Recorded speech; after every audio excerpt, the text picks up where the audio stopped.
So now let's give our floor to our dear pastor to deliver the word of God.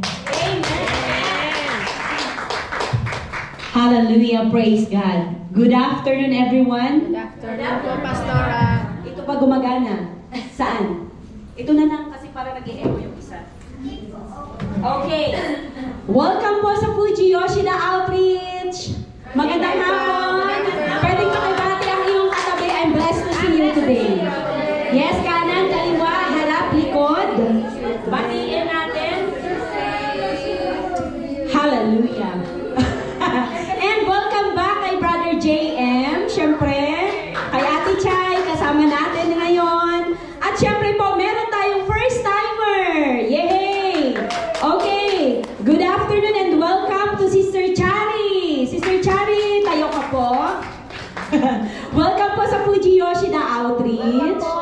We're so happy. Malapit ka lang dito. Malapit lang yung bahay mo dito. So dito ka talaga every Sunday dapat. Okay. We're so happy to have you as our guest this afternoon. It is our prayer that this will not be the first and last, but just the beginning. Na makasama namin kayo na magpuri sa Lord dito po sa Fuji Yoshida Outreach. Amen. Minsan po, nandun kami sa Shimo Yoshida, pero pinagpipray na namin na makuha lahat ng slot dito. O, para malapit sa'yo. Hallelujah. So, sige po, relax ka lang dyan at hayaan mo lang na nakausapin ka ng Lord sa hapong ito. Amen. So, welcome again and stay blessed. Amen. So, kamusta ang mga taga-Fuji Yoshida Outreach? Pinagpapala! Pinagpapala based sa mga testimony kanina. Gumagawa talaga ang Lord ng mga miracles sa buhay ng bawat isa. Amen? Alam ko maraming testimony ang bawat isa sa inyo kasi mauubos yung oras kung puro testimony. Okay. So this time, sige. Ano ang ating topic last Sunday? Ano yon? Vision. Vision. Ano si Shay wala dito pero sagot. Okay, ano yan? Vision determines our future. The power of vision. Amen. My power of vision. Amen. So this time naman, ang topic natin sa hapong ito ay pinamagatang 4 na benefits of a giver. Giver ba tayong lahat? Amen. At kapag ka-giver ka, ano ang nararamdaman mo? Masaya. Masaya. Kung ikaw naman ay taker, may taker ba dito? Meron din. Meron din. May taker. Yung take lang ng take, ano ang pakiramdam din ng taker? Thank you. Thankful. Thankful. O, puro lang siya thankful. Hindi niya naranasang magbigay. Amen. So, sige, tayong lahat para busisiin natin yung 4 na benefits ng pagiging giver. Okay. So, sabi sa Luke 6:38, everybody read. Give, and it shall be given unto you, good measure, pressed down, and shaken together, and running over shall men give into your bosom.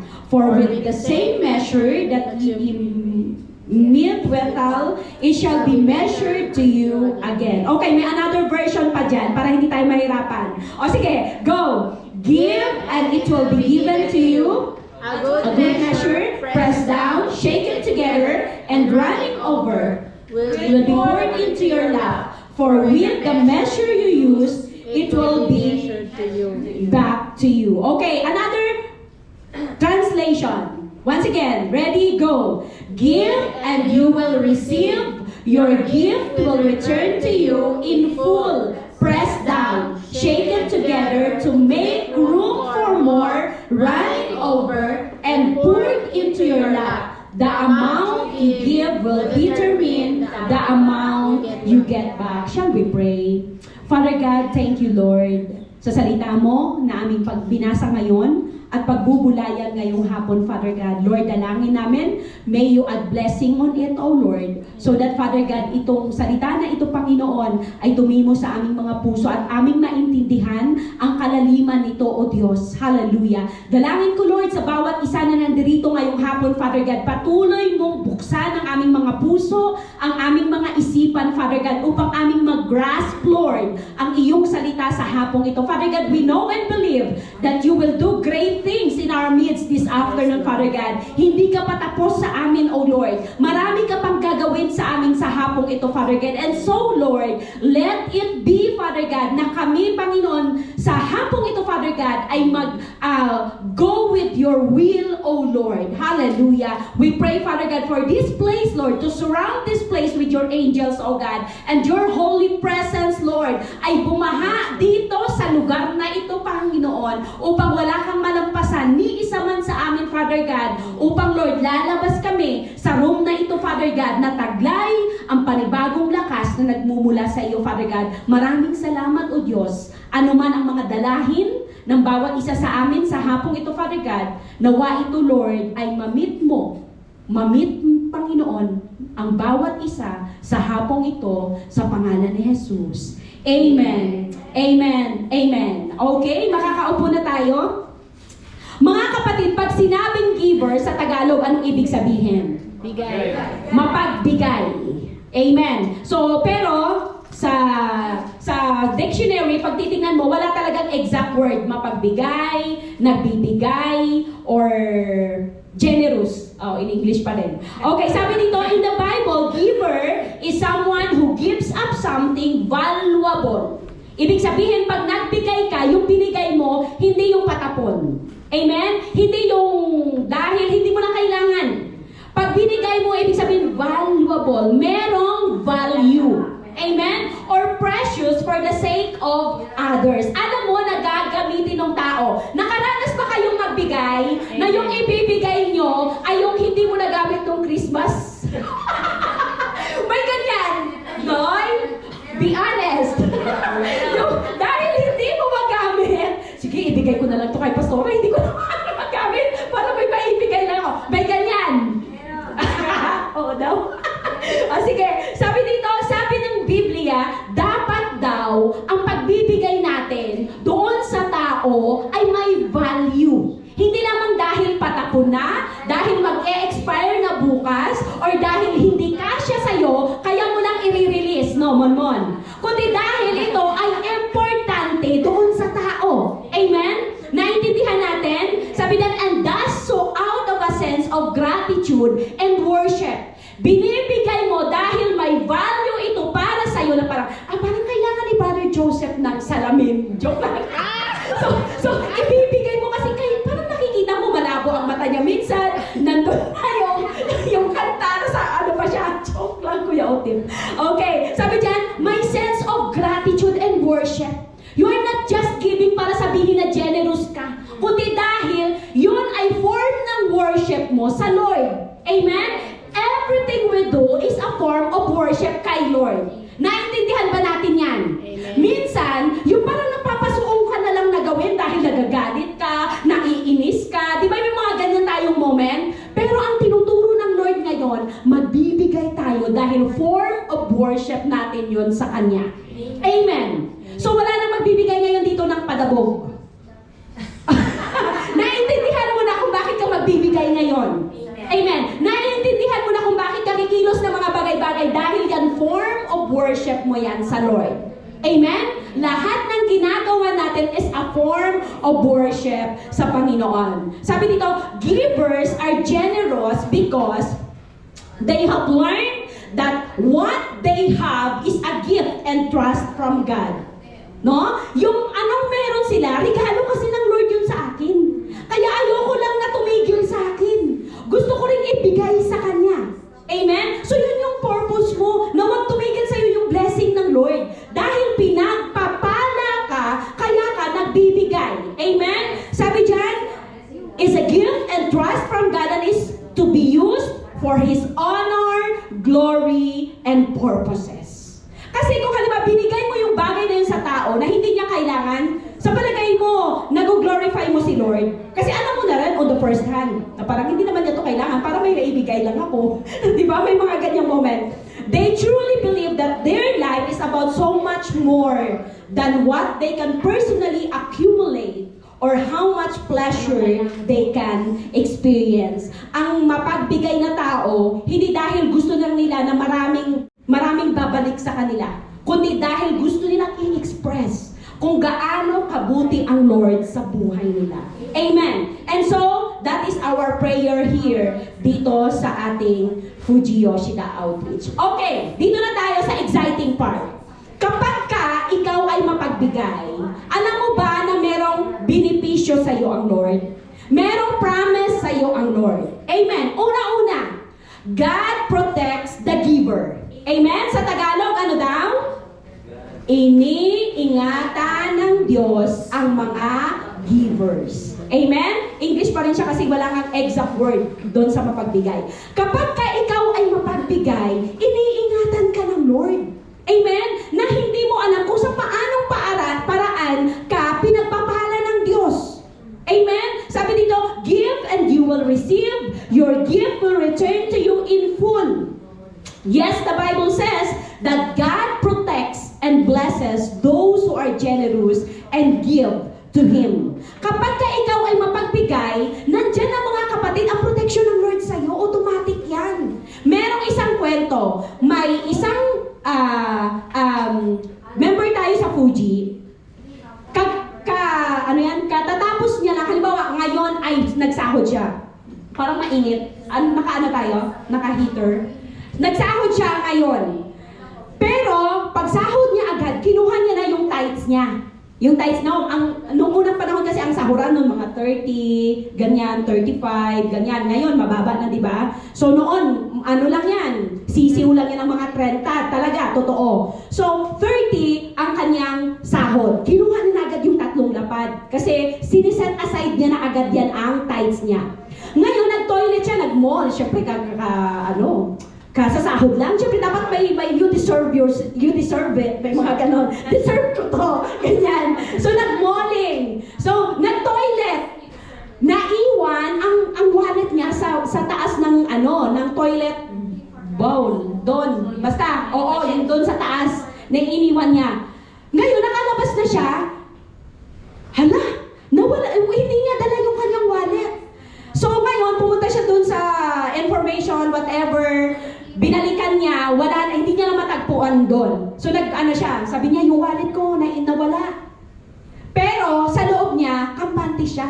Hindi siya yung, hala, wala yung wallet ko, paano na? Diba? Wala pa ako nababayaran, tithes pa lang nakuha ko. Alam naman natin na pag kasasahod natin, lilipad ng lahat yan, bayaran lahat yan. So hindi siya nagpanik. Sabi niya sa puso niya, alam ko, ibabalik ng Lord yon kasi na-separate ko na ang tithes ko. Kasi nag-mall siya, di ba? What if magamit niya yung 3 lapad? So, iniwan niya na sa bahay. So, kampante ang loob niya. So, dumating yung gabi, wala pa rin tawag ng pulis. Nag-umaga, wala pa rin. Kinahapunan, tumawag na. Nandito ang wallet mo. Buo ang laman. Hallelujah, pinuntahan niya agad. Naibalik sa kanya ng buo yung wallet niya, nandun lahat ang pera. So, ganon kumilos ang Panginoon. Ganon, ano sabi? Protect. Ganon magprotekta ang Lord sa taong mapagbigay. Naranasan niyo na ba yan minsan na parang kahit na parang ang hirap ng trabaho niyo, pero nakakauwi, naisosurvive yung whole year, yung whole month, yung whole week, no? Na dahil Lord, kung paano ko ito natapos, hindi dahil sa lakas ko, kundi dahil sa protection mo. Amen? Agree dito si Kuya Joseph kasi ang dinadaanan nila sa paggumagawa ng bahay, yung ganyan lang daw, sabi ni Kim. Oo, totoo. Ganyan lang, maglalakad sila doon sa isang ganyan lang. Wala kang hawakan. Kasi magtatayo pa lang kayo ng mga bakal-bakal. So, yung protection talaga ng Lord, makikita mo na nandun sa kanila kasi giver siya. Amen? So, maging sa ating lahat, malalaman natin na kung mapagbigay tayo or kumbaga sineseparate mo na ang para kay Lord at higit pa doon na nag-overflow sa'yo yung blessing ng Panginoon, pinoprotektahan ka niya. Amen? Sabi niya sa Psalms 41 verse 1 to 3, God promises to protect, deliver, and restore health to those who are generous and consider the poor. Grabing promise ng Lord, di ba? Kapag ikaw ay generous, i-restore ng Lord ang kalusugan mo. Amen? Na kahit may sakit ka, alam ng Lord kung paano ka pagalingin.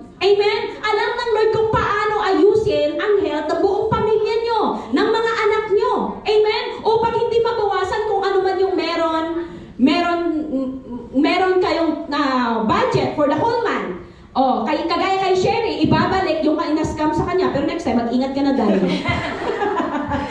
Kahit nabalik na yon, mag-ingat ka na, oo. So, may lesson learned. Amen. Kaya, God promises to protect, amen, to deliver and restore health kapag ka ikaw ay generous. Amen? Ikaw ay mapagbigay. Kapag ka ikaw ba may mapagbigay, masaya ang puso mo. Amen. Yes. At alam nyo ba, sabi kasi dito, restore health. Kapag ka masaya ang puso mo, maayos yung kalusugan mo. Tama? Na kahit na ano pa ang gamot or minsan, di ba, pag depressed ka, hindi na maintindihan, naka-psychiatrist ka na, lahat na ng mga mental advisor, napuntahan mo na, pero may time na hindi ka talaga gagaling at gagaling. No? Ang solusyon lang doon, magbigay ka lang pala. Meron isang kwento. Gusto niyo ba isang kwento? O, sige, ang dami tayong kwento ngayong hapon. Itong si Pastor A, taga-US siya. Tandaan si Pastor A, taga-US. Ngayon, nag-ministry siya doon. So, ang dami ng depression siyang nararanasan dahil alam niyo ba, magpastor, mahirap din. No? Akala lang natin madali. Siyempre, yung finances niya, nag-running low, yung health niya, at siyempre, yung sa loob ng church, hindi na magkaintindihan. Siyempre, pag mental health na yung ano ng pastor, natural kayo, sigurado magkakagulo dito pag baliw-baliw ang inyong pastor. Di ba? So, ganun ang nangyari sa kanya, nagkakagulo, may chaos. Kasi hindi na maayos yung pagpapatakbo. So, kahit yung pamilya niyang sarili, maghihiwalay na sila mag-asawa kasi lahat na ng psychiatrist pinuntahan. Pero hindi pa rin magaling. Ngayon, meron silang naisip na isang bagay. Sige nga, pabakasyonin kita sa Pilipinas. Pumunta ka dun kay Pastor B. O, si Pastor B ha? Tandaan niyan, si Pastor B. O ngayon, sige, papuntahin mo dito. Hindi natin alam kung anong gagawin, pero papuntahin mo lang. Ngayon, itong si Pastor B, hindi niya pinag-pray. Halika, nung dumating na sa bahay niya, si Pastor B, hindi niya pinag-pray, hindi niya kinausap, no. Sabi niya, sumama ka sa akin. Ilibutin natin yung mga pastor dito. So ngayon, pumunta sila doon sa isang pastor. Ay, kamusta kayo dito? Pastor, ito, okay lang din. Kahit na wala kami pabili ng bigas, ang bahay namin yan, butas-butas, tapos yung simbahan namin, walang mga upuan, ganyan yung tithes and offering namin, ano lang, 5, ganyan. So, itong si Pastor B, sige, Pastor A, ipag-pray mo yan. So, pray siya. Pray. Pinag-pray niya. Hanggang, umalis na naman sila. Sa isang pastor na naman sila pumunta. Umikot nga sila eh. Ganun pa rin. Ganun pa rin ang problema. Pastor, hindi makaaral yung anak ko dahil walang finances. Pero nagpapatuloy kami. Wala kaming makain, pero nagpapatuloy kami. So, ipag-pray mo na naman. Pinag-pray niya. Mga 3-4 na pastors yung naikot nila. Ngayon na, ito na yung moment of truth. Umuwi na sila sa bahay ni Pastor B. O, si Pastor A at si Pastor B. Umuwi na sa bahay. Sabi niya, Pastor, okay na ako. Huwag mo na akong ipag-pray. Huwag mo na. Hindi na ako magre-resign. Hindi na ako depressed. Okay na ako. Ha? Bakit? Hindi naman kita pinag-pray. Hindi naman kita kinausap. Wala naman ako ginawa sa'yo. Bakit okay ka na?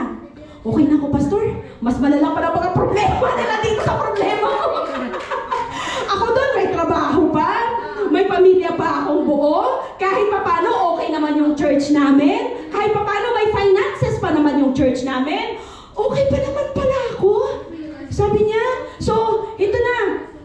Tumawag na siya doon sa pamilya niya sa Amerika. Babalik na ako dyan. Hindi na ako magpa-psychiatrist dito. Hindi ko na kailangan. So, bumalik na siya doon. So, inayos niya yung pamilya niya, inayos niya yung ministry niya, inayos niya yung mga anak niya, inayos niya yung trabaho niya. Tumawag ngayon yung asawa ni Pastor A kay Pastor B. Sabi niya, Pastor B, anong ginawa mo sa asawa ko? Bakit ito okay na? Inaayos niya na lahat. Sabi ni Pastor B, sabi niya, wala akong ginawa. Hindi ko nga yan kinausap eh. Hindi ko rin yan pinag-pray. Siya lang. Umayos siya mag-isa. Oh. So ano ang point doon? Ang point doon, magbigay ka. Hindi palaging pera. Hindi palagi kung anong meron ka. Ang kailangan mong ibigay, prayer. Makita mo yung sitwasyon ng iba na mas blessed ka pa pala kaysa dun sa mga sitwasyon ng iba. Minsan kasi pag ikaw lang nandito sa Japan, no? Si Raymond, ano ba yan? Pag-ising ko, trabaho na naman. Pag-uwi, nagluto, ligo, tulog, kinabukasan, pasok na naman. Yung parang napaka-boring ng buhay. Na kung wala kang kausap, feeling mo ikaw lang mag-isa na ganon. No? Parang napag Mag-iiwanan ka na ng mundo. Pero kapatid, meron pang mas mahirap sa'yo. Meron pang mas hindi magandang sitwasyon sa'yo. So alalahanin mo na mabuti ang Lord sa buhay mo. Pinoprotektahan ka niya. Imagine, ang dami niyang psychiatrist ang pinuntahan niya. Yun pala yung solusyon. Magbigay lang siya ng panalangin doon. Umikot lang siya doon sa mga pastor. Mas malala pa pala yung sitwasyon ng iba. Amen? Doon siya gumaling. So kapag ka tayo ay mapagbigay, no? Kapag ka tayo, iniintindi natin ang iba kaysa sa sarili natin, nare-restore yung health natin. Nararanasan natin, mabuti pa rin pala ang Lord sa akin. Iba pa rin pala yung protekta na ginagawa ng Lord sa akin. Kahit hindi na tayo nakapapicture sa autumn. Okay na! Basta nandito tayo sa church. Amen? Basta hindi natin naiiwanan ang ministry ng Lord. Kasi pwedeng, ay Sister Rose, ikaw muna dyan ha, mag-picture lang ako sa autumn. Di ba pwede yun? Pero hindi, wag natin isantabi ang ating ministeryo sa Panginoon. Amen? Poprotektahan tayo ng Lord. Idadala niya tayo sa lugar na kung saan may autumn. Sige, wag na tayo doon. Okay. Sabi sa Psalms 121 verses 7 to 8, the Lord shall preserve you from all evil. Amen? Ang evil nakaabang lang sa atin, pero kapag ka ikaw ay giver, ikaw i-preserve ng Lord. Alam yung preservation na ginagawa? Na yung ikaw na yung kakainin ng beer. Tapos, may nakita siyang iba. Alam mo yun? Ganong sitwasyon. May nakita siyang iba, tapos yun ang kinain, ikaw nakatakbo ka. Ganon mag-preserve si Lord sa iyo. Amen? Sabi niya, He shall preserve your soul. The Lord shall preserve your going out and your coming in. Naintindihan natin to? Yung pagising mo sa umaga, pagpasok mo sa work, or kung saan ka pupunta, pinipreserve ka ng Lord. Tago-tago ka niya sa kanyang makapangyarihang kamay. Pero kapatid, kapag wala ka sa Lord, hindi mo alam kung sinong nagpe-preserve sa'yo. Tama? Hindi mo alam, Lord, saan ako pupunta kayo? Ano ba? Hindi mo nga nakakausap si Lord eh. Basta labas ka na ng bahay. Tapos uwi na naman. Diba? Ganon lang. Pero kapag ka ikaw ay a giver, kapag ikaw ay mapagbigay, kapag ka alam mong ikaw ay nagiging channel of blessing, the Lord shall preserve your going out and your coming in from this time forth and even forevermore.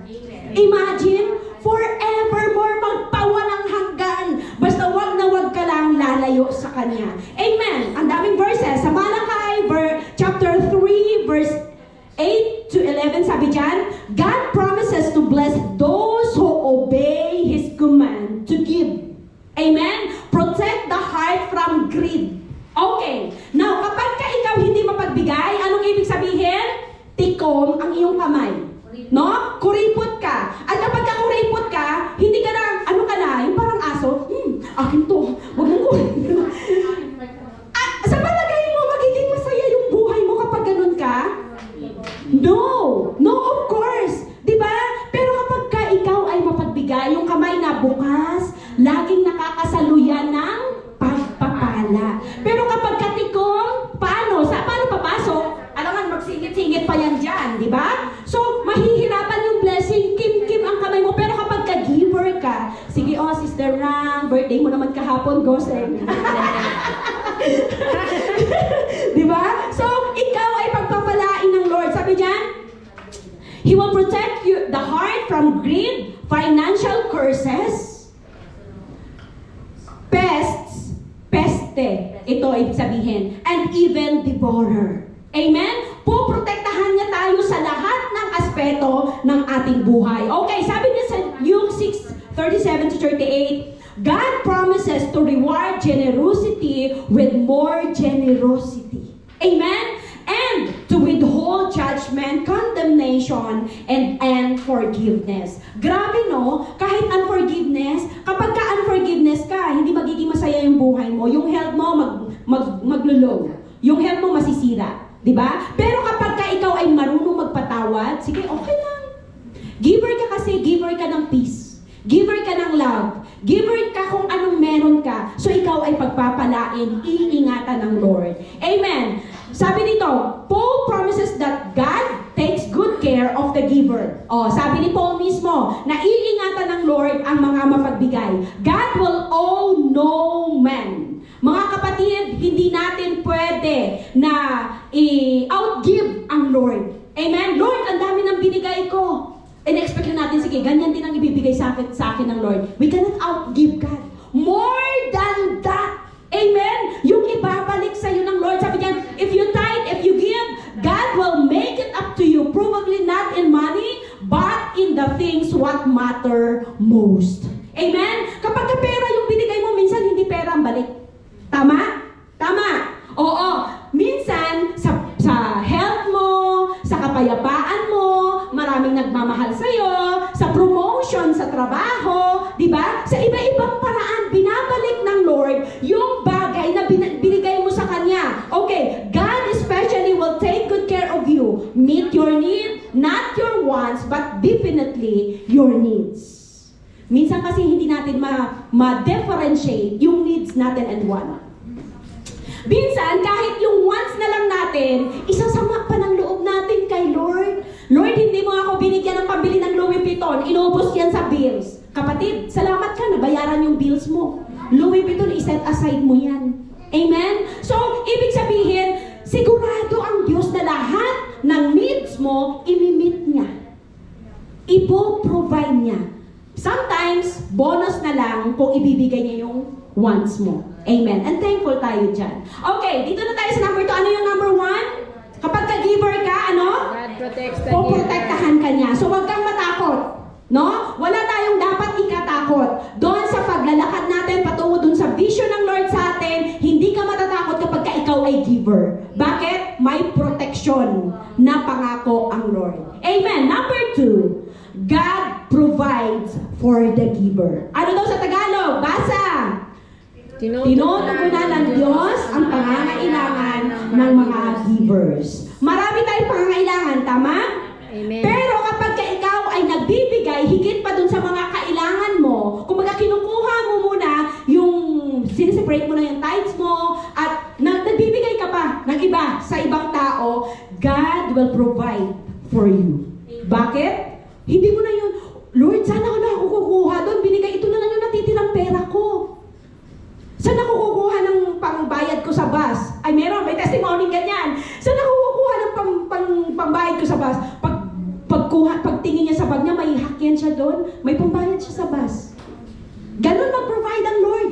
No? Hindi natin alam kung sa paanong paraan, pero definitely magpo-provide siya sa'yo. Amen? Kapag ikaw ay giver, sigurado yan, ibibigay ng Lord, tutugunan ng Lord ang pangangailangan mo. Okay. Sabi sa Proverbs 3 verse 9 to 10, honor the Lord with your possessions and with the first fruits of all your increase. So your barns will be filled with plenty and your vats will overflow with new wine. Ibig sabihin nito, kung anong meron ka, ibigay mo sa Lord. Amen? Honor Him with the first and best you have. Alam niyo ba sa Pilipinas, hindi, sa amin, taga-Pilipinas tayo lahat, di ba? Sa amin noon, maliliit pa lang kami kapag Thanksgiving, November Thanksgiving month talaga yan. Merong isang Sunday doon na na-separate para magdala ng mga prutas, yung ibigay mo yung best. Oo, nagtatay, nagdadala ng mga saging. Alam mo yan, Sister Mel, nagdadala ng mga, ang iba, mga baboy, kalabaw. O, totoo lang, hindi nyo alam ng mga bago, pero ganyan yung Thanksgiving Sunday doon. At yun, lahat yun, sa pastor na yun ibibigay. May mga palay, ang dami-daming sako ng palay. So parang yung Sunday na yan, para talaga sa Lord yan. Lahat ng possessions na meron sila, binibigay talaga nila that day para sa Lord. Merong mga iba, no? Yung mga greed. Na halimbawa, di ba sa mga baboy or sa mga basta sa baboy, meron talagang alam mo yan noon, yung parang pinakapayat, last na lumabas. Di ba may ganyan? Oo, may ganyan. Yung iba ng mga greed, yun yung pinibigay. Pero sabi ng Lord, ibigay yung pinakamainam. Ibig sabihin yung pinakamataba, yung pinakamaganda, amen? Yung pinakamainam, pinaka-best. So even sa atin ngayon, so wala na yan, hindi na ma-i-apply sa atin ngayon, Ate Sherry, kasi hindi ka na nag-aalaga ng baboy. Di ba? So, kung anong meron ka, yun yung pinakamainam na may offer natin sa Lord. Amen? Sabi dito, honor the Lord with your possessions and with the first fruits of all your increase. Kung paano ka pinagpapala ng Lord, kung sa anong paraan man yan, i-offer mo na sa Lord yan. And sabi, so your barns will be filled with plenty. Sigurado ka, Lord, binigay ko yung first fruit sa'yo, so okay, hindi ako matatakot. Kahit kung ano mang sabihin sa akin ng boss ko, kahit anong pakisama na meron ng mga co-workers ko, hindi ako matatakot. Nag-o-offer ako sa iyo eh. Binibigay ko yung pinakamainam sa iyo. Sabi niya, and your vats will overflow with new wine. Yung pinakamaganda doon. Yung mag-overflow kung ano ang meron tayo. Amen? Gusto ba natin mag-overflow? Ang kayamanan, ang magandang ugali, si Kristo sa atin?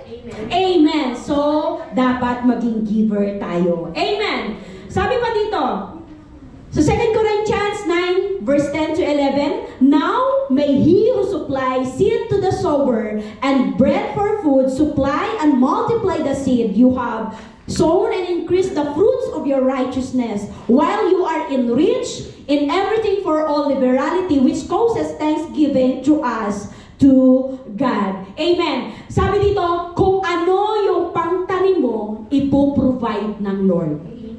Ibig sabihin, okay, balik na naman tayo sa farm. Diba? Or sa palayan. Sa palagay mo, kapag ikaw ay gusto mo lang ng harvest, na hindi ka nagtanim, makakaani ka ba? Hindi. Kailangan meron talagang, anong tawag doon? Seed. Tama. Meron talagang, anong tawag doon? Binhi. Amen? May binhi. So, even sa ating buhay ngayon. So, kailangan may binhi ka na binigay sa Panginoon para yun ang simula na pagpapalain ka. Hindi pwede mag-i-explore. Pagpapalain mo ako ngayon, hindi ka nga nagtatides. Hindi mo binabalik sa Kanya yung para sa Kanya. Di ba? Hindi ka nag-o-offering kasi doon pa lang magsisimula yung bigay mo. Di ba? Pero kapag ka ikaw ay giver, God will provide for you because yung seed, nagtatanim ka. Wala pa ngayon, sige, tanim lang. Someday, somehow, mag-aani ka din. Sa mga anak mo, napasaway sila lang, sige lang, tanim lang. Someday, somehow, magigising din sila kasi sa katotohanan na mahirap pala maging nanay at tatay. Na mahirap pala magpaaral ng anak. Amen? Sige lang, tanim lang. God promised both to supply the seed sown and increase the fruit of your righteousness. Ang pinakamaganda kasi doon mga kapatid, kapag na nagtanim ka, hindi mo lang ina-expect na isa lang siguro ang bunga nito. At sa isa na yun, ibibenta ko siya ng hakumang. Naintindihan nyo na doon sa tinanim mo, ina-expect mo siya, Lord, you will. Alam mo no, patatabain mo yan at padadamihin mo yung bunga na sobra-sobra doon sa tinanim ko na puhunan ang maibabalik sa akin. Amen? So, ganun yung expectation mo kapag ka nagbibigay ka. Tama? Na-i-increase yung faith mo kesa sa hindi ka nagbigay. Wala kang ine-expect. Tama? Pero kapag ka nagbigay ka, ma-e-expect mo na si Lord talaga ay magbabalik sa'yo dahil may seed ka na itinanim. Amen? Sabi dyan, He promised to enrich, oh grabe, pagyamanin, the faithful giver in all things. Amen. Gusto ba natin yon? Pagyamanin tayo ng Lord. So, dapat mapagbigay tayo. Okay, number 3. Read. God prospers the giver. Ano daw sa Tagalog? Pinagyayaman ng Diyos ang giver.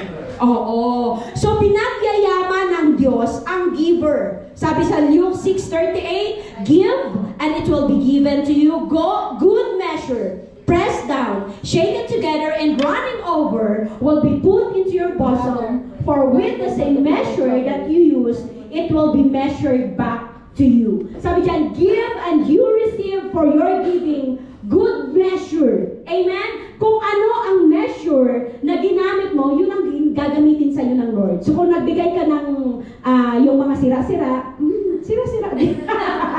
Yung nagbigay ka, sigurado, kung ang binigay mo yung last Christmas party, mag-Christmas party na tayo, ayun ang iikot mo ngayon, yun din matatanggap mo. Hindi ka masasatisfy. Sige ka. Okay, hindi na ako nananakot. Yun ang sabi ng Bible. Okay, so kung gusto mo, shaken together and running over, pressed down talaga. Alam yung pressed down? Yung talagang siksik, yung bigas, yung mga, minsan, yung ibang mga nagbibenta ng bigas, madaya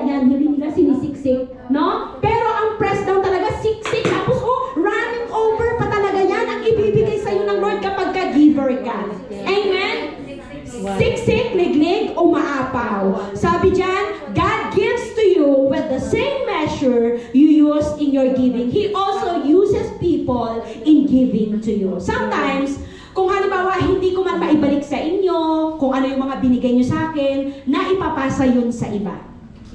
Amen? Nagiging channel of blessing tayo sa iba.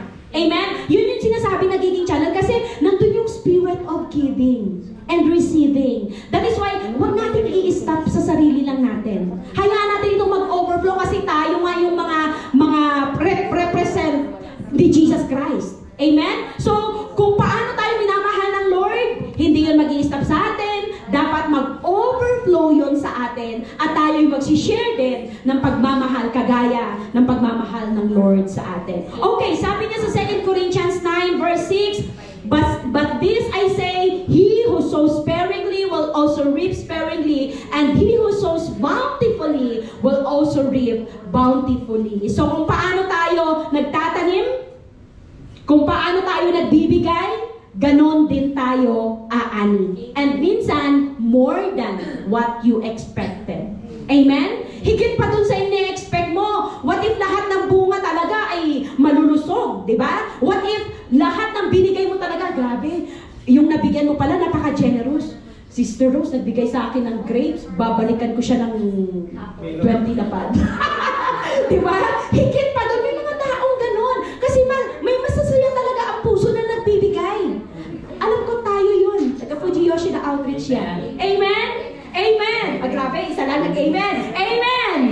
Yes! So, dapat makitaan tayo ng mapabigay na puso. Amen! God prosper the giver, sabi sa 2 Corinthians 9 verse 6 to 8, God promises to bless those who give cheerfully. Masaya ang puso and from the heart, rather than reluctantly or under compulsion. Kapag ka napipilitan ka lang magbigay, sigurado, malungkot yung pera mo na na binigay siya. Oo, sayang. Sayang. So pag nagbigay ka, dapat alam mo kasi na hindi sa'yo nagaling yun. Nagaling sa Lord yun. So kailangan mo talagang ilabas. Magiging hindi siya kapaki-pakinabang sa'yo. Amen? Unlike kapag ka nilabas mo. The Bible also says that God is a generous giver Himself and that He wants to bless people so that they can be generous in return. So yung spirit of giving dito mananatili. Naranasan namin yan ni Brother Edgar na wala na kaming pera, wala na no? Sige, Daddy sabi kasi ibigay ito eh. So binigay namin. Pag-uwi, grabe talaga. Sobra-sobra pa yung balik ng Lord. Grabe yung moment na yun ha. Mga January, February, siguro talaga yon. Sunod-sunod yung ginawa ng kaaway na dagok. Masasabi mo talagang dagok. Nasira yung sasakyan namin. Ano pa yon? Diba? Sobrang ang dami talagang pagsubok nung time na yan. Dito kami sa Fuji Yoshida ha. Hindi na namin alam kung paano. Here comes, magbabayad kami kay Adre, 50 lapad, tapos meron pang bayaran para sa kanya kasi papasok siya ng ng Daigako. Oo. So ang dami namin kailangan, nasira pa yung sasakyan namin at may naghatid pa sa amin para makauwi lang kami. Pero alam mo ba, hindi namin withhold kung ano yung sinasabi ng Lord. Doon sa naghatid, ang dami namin kailangan na pera nun. Ang dami talaga. Doon sa naghatid sa amin, binigyan namin kung ano yung kailangan ng Lord. Kasi nakita namin yung, alam mo yun, yung wholehearted din ng pastora, ihatid namin kayo. Kasi di ba, pauwi, dala-dala namin yung pamilya namin lahat kung paano kami pupunta dito. So hinatid kami, nandun na kami, binigay namin yung pinapasabi ng Lord na amount nung time na yon. Although, kailangan namin ng pera. Kailangan namin ng pera. Kapag ka ikaw lang yon sa sariling mind mo, hindi ko na ilalabas to. Kailangan ko. Diba? Pero nilabas namin. Alam mo ba, tinawagan ako nung nanay, Pastora, kailangan mo pa nga, ikaw pa naglabas. Sabi ko, pinapasabi ng Lord, nabayaran namin lahat, naayos ang sasakyan, napasok si Edre sa school, bumalik lahat yung pera na binayad namin. Amen. Praise God. Hallelujah! Binayad namin sa school ha, yung binayad namin sa school. 50 lapad yon plus may 14 pa. Oo, bumalik lahat yon. Grabe, kung sakaling winidhold namin yon, pwedeng hindi na yun mabalik. Amen? Pwede yung hindi namin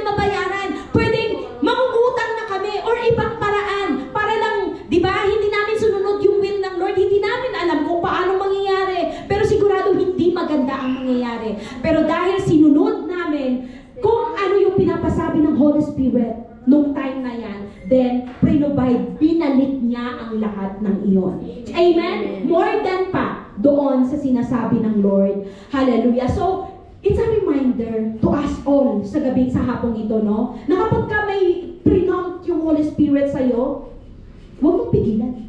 Amen? So, kahit sa anong paraan man yan, sa advice man yan, or kailangan mong i-encourage si brother or si sister, no? Kahit sa anong paraan, gawin natin. Basta, lead ng Holy Spirit. Amen? Hindi na lang gusto mong magpayabang-yabang, or gusto mong magpasikat. Ay, mas mataas ang bigay ko kay Brother Joseph. Kaya wala ka nang makain. Hindi ganon. Amen? Kung ano yung pinaprompt sa'yo ng Holy Spirit. Amen? Sabi dyan, the Bible also says that God is a generous giver Himself. Amen? Yung buhay niya. Bakit? Makakita ka ba ng 30 lapad kung walang buhay galing kay Lord? Amen. Hallelujah. And He wants to bless His people so that they can be generous in return. Amen. Ito pa, Proverbs 11 verse 24 to 25, there is one who scatters, yet increases more, and there is one who withholds more than is right, but it leads to poverty. The generous soul will be made rich, and he who waters will also be watered himself. Naintindihan natin ito? Kapag ka ikaw ay nagre-refresh ng iba, amen? Kapag ikaw nag-i-encourage ng iba, kapag ka ikaw ay mapagbigay, hindi mo napapansin ikaw ay pinagpapala ng Lord. Hindi mo napapansin ikaw mismo ay nagiging maayos yung pakiramdam mo. Merong joy sa puso mo na hindi mo intindihan kung saan nanggaling yon. Amen? May kapayapaan sa puso mo na hindi mo maintindihan kung saan nanggaling yon. Pero yun lahat ay dahil sa susi. Ikaw ay nagbigay sa Panginoon. Amen? Sabi dyan, God promised increase to the one who scatters or gives what He has. Amen? God also promised blessings withheld from the one who fails to give. If you give, you will be blessed. He who waters will also be watered himself. Kailan pinakamainam magbigay? Kailan pinakamainam mag-encourage ng iba? Yung weak ka. Amen? Yung hirap na hirap ka. Yung alam mong wala ka, subukan mong ibigay mo pa. Mararamdaman mo, Lord, solve, okay na ako. Kahit wala na, okay, enough na, Lord. Pero kapag ka-withhold mo yon, ibig sabihin, pinigilan mo yon, sinarili mo yon. Ano sabi doon kanina sa verse na yon? Sabi diyan, fails. Merong fail na mangyayari. Amen? Merong curse na mangyayari. Kapag ka-withhold mo, yung prinop ng Lord na sinasabi, ibigay mo. Amen? Hallelujah. Okay, dito na tayo number 4. Last, God promotes the giver. Kapag ka ikaw ay mapagbigay, anong sabi? Tagalogin natin, inaangat o pinopromote ng Diyos ang mga givers. Amen. Sabi sa Psalm 75 verses 6 to 7, for promotion cometh neither from the east, nor from the west, nor from the south, but God is the judge. He putteth down one, and sitteth up another. Amen. Dito sa verses na ito, mga kapatid, minsan, kahit na sakay siya mo, ramdam mo yung pinagkakaisahan ka. Tama? Na parang, Lord, nararapat pa ba na nandito ako? Pero dahil alam mo, itong kinikita ko, Panginoon, may bahagi ka dito. Kaya, nananatili ka. Gumagawa ka ng maayos. Tama? Kumbaga, kung ano yung responsibilidad mo doon, nagiging responsible ka. Dahil alam mo na may bahagi si Lord dyan. Pero kapag kawala, basta basahin mo din, ngipin sa ngipin, sige, sabayan mo din sila. So ano, mapapaalis ka kagad. Diba? Pero dahil alam mo na kahit negative yung environment, meron joy sa heart mo, ginagawa mo kung ano yung nararapat bilang isang empleyado, isang trabahador, then mamamalayan mo na lang, sila yung may pagbabago sa buhay nila. Ala, mabait pala talaga ito, Sister Ran, kahit na inaway-away natin. Oy, minsan ng mga hapon, ganyan. Totoo. Kailangan, nagsusukli sila. Pag nakikita nila na parang responsible ka naman pala, ano nga yun? Yung second motero ka? Oo, ibabalik nila sa'yo kung ano yung nararapat sa iyo. Pero kapag wala ka sa Lord, anuhin mo rin sila. ginawa sa'yo, no? Pero dahil Kristiyano tayo, nandun pa rin tayo, napapanatili pa rin natin yung kapayapaan, yung maayos na pag-uugali, maayos na pakikisama, kahit negative na silang lahat. Then, one day, makikita nila na iba yung umiilaw sa'yo, kaya pagpapalain ka ng Lord doon sa sitwasyon na iyan. Amen?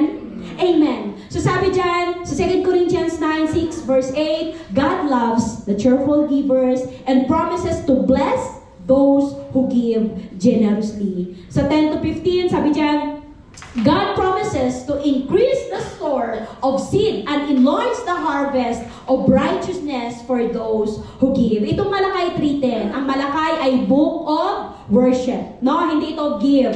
Pero sabi diyan, dahil ang pagbibigay is a form of worship, sabi diyan, God promises to bless and provide for givers. Then all the nations will call you blessed, for yours will be a delightful land, says the Lord Almighty. Marami pa dito mga verses, mga kapatid. Pero tandaan natin, sabi sa Kawikaan 11 verse 24, sabihin natin sabay-sabay, ang taong, nandiyan na ba? Okay, ready, begin. Ang taong mapagbigay ay lalong yumayaman, ngunit naghihirap ang piko ng mga kamay. One more, sabi dyan, sa 11:25, ang taong mapagbigay ay magtatagumpay sa buhay. Ang taong tumutulong ay tiyak na tutulungan. Amen. Mga kapatid, ang reward ng Lord kapag ka-giver tayo ay higit pa sa kung anong meron ka na mga achievement dito sa mundong ito. Amen? Ang gift niya sa'yo, eternal life.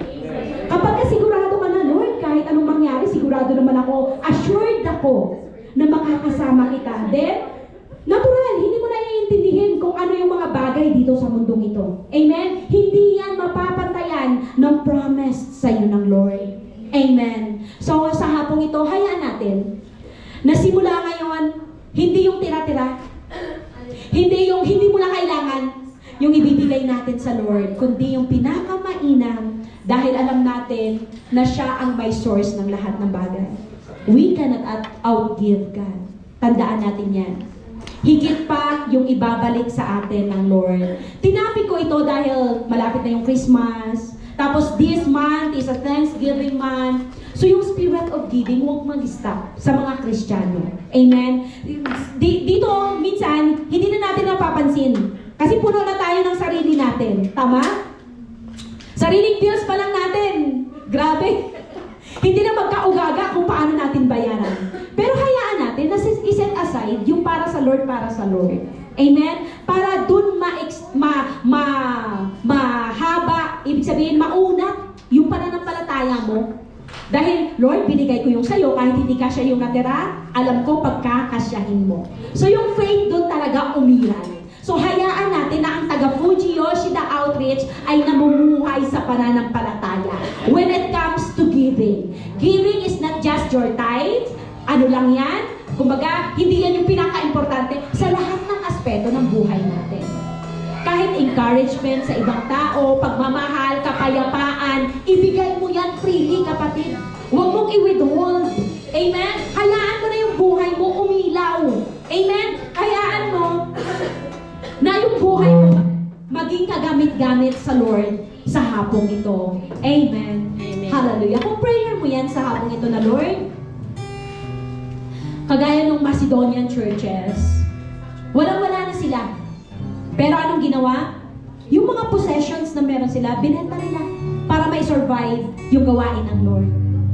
Grabe, na-lesson na natin yon noon pa, na binenta nila kung anong meron sila.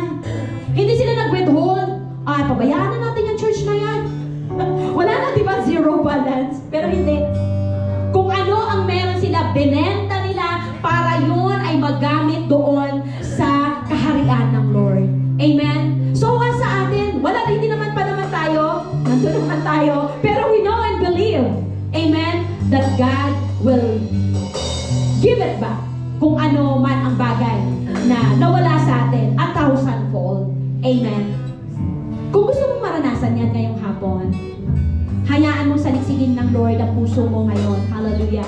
Kung sa anong aspeto ng buhay mo na nagpe-fail ka,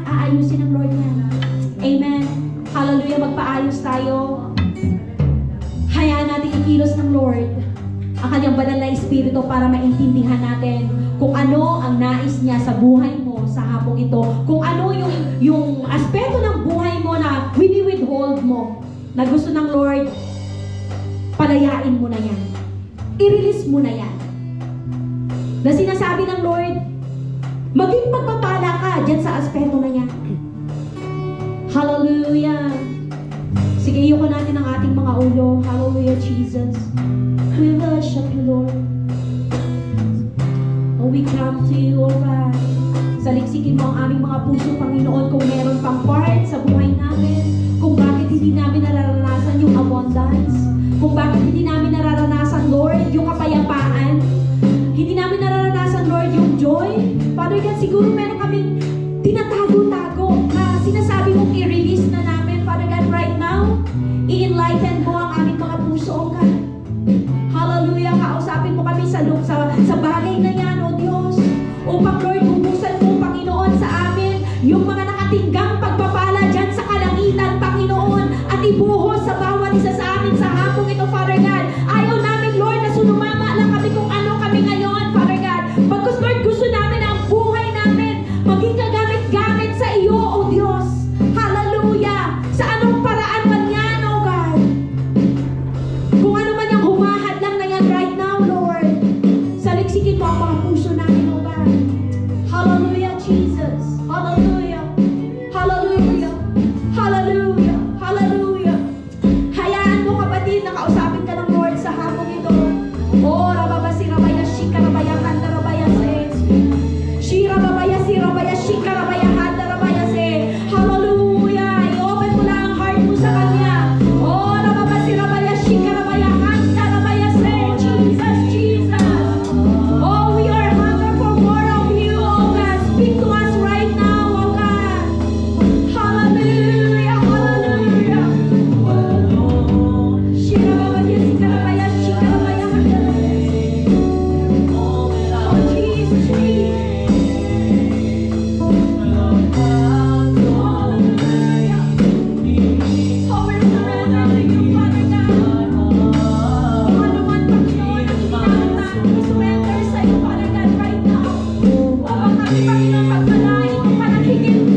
ibigay namin sa iyo, Panginoon, ang bahagi na yan, Father God, ng buhay namin upang maranasan namin, Lord, ang saganang pagpapala na nais mo para sa amin, O Diyos.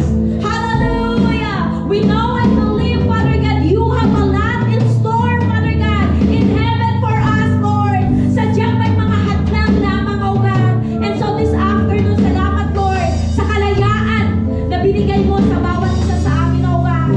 Hallelujah, Father God.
presence of God. Okay. Yeah, it's a great reminder for us Christians to be a good steward of God's blessings to us. Amen? Either it would be finances, our time, our talent. Dapat maging good steward tayo kung ano man pinigay sa atin ng Panginoon. And it's giving time. I'd like to call on our teacher, Teacher Pearl. Yes. Yeah, for our offering, tithes and offering, exhortation, and prayer.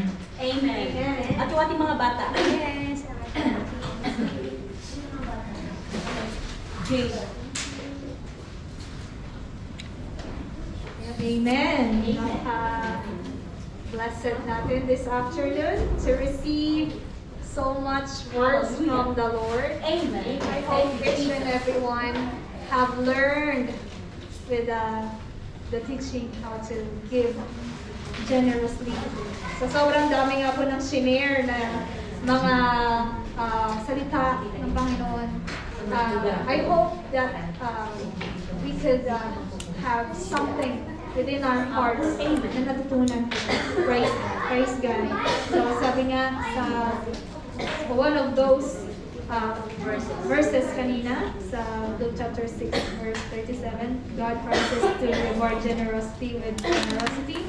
So let us never forget the generous giving in our hearts, because giving helps reveal where our hearts are.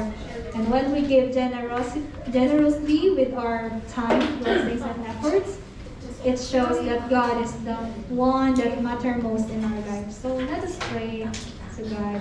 That's when we have offerings for this afternoon. Hallelujah. Father God, we praise you for your glorious heart that helps us bringing joy as we bless others through you. May we have this spiritual practice of giving that can help us draw closer to you, O God, and to trust you more as you sustain our life each and every day. Yes, Lord. We pray that giving could reveal our heart's attitude, that it would be filled with gratitude for you, O God, and that the joy of giving would be as easy as to come in us, Amen. just as how easy it is for you to come and save us, provide for us, and always bless us because of your gracious love for us. Thank you, Lord, for this opportunity to bring back our honor and praise to you. Hallelujah. Amen. This is our prayer in Jesus' name. Amen. Amen. And now, as we give our offering, I would like to call on our kids to give us a special number. Yeah, the title of their song today is Thankful. Thankful. Yan, sakto yung activity namin na ginawa namin today. Ako. Ayan. Yeah, thankful. Okay, go. Okay, Princess David. They have written what is thankful for. Sa likod na umalis. Okay, dito ikaw sa side na yan. Si David. David, come on.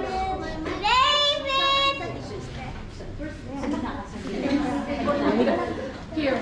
Okay. Oo. Yan. Okay. Okay. May video na separate? Sige. Ano lang mag-video? Okay. Okay. Ay, wait lang. Natumbay ko lang.